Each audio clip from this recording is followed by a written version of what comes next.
একটা হাদিস, এই হাদিসের রাবি হচ্ছে হযরত আনাস রাদিয়াল্লাহু তাআলা আনহু। তিনি বলেন, কি বলেন?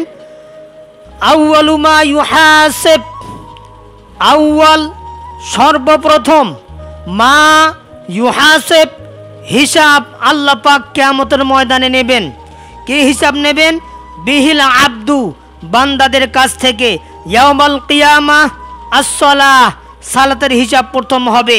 ফাইন সলুহাত সলুহা লাহু সাইরু আমালি, যদি তার সালাতের আমল কবুল হয়, সালাতগুলো তার কবুল হয়ে গেছে, সালাতগুলো রাসূলের পদ্ধতিতে সে আদায় করছে, কোনো শয়তানের পদ্ধতিতে আদায় করে নাই, লোক দেখানো কারোর কোনো লোকের পদ্ধতিতে সালাত আদায় করে নাই, রাসূলের পদ্ধতিতে সালাত আদায় করেছে, তার কবুল করে নেবেন।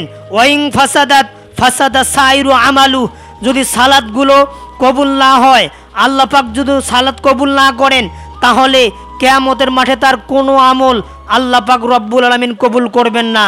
তাহলে সব আমলের বড় আমল কি বলেন তো সবাই? as-সালাত।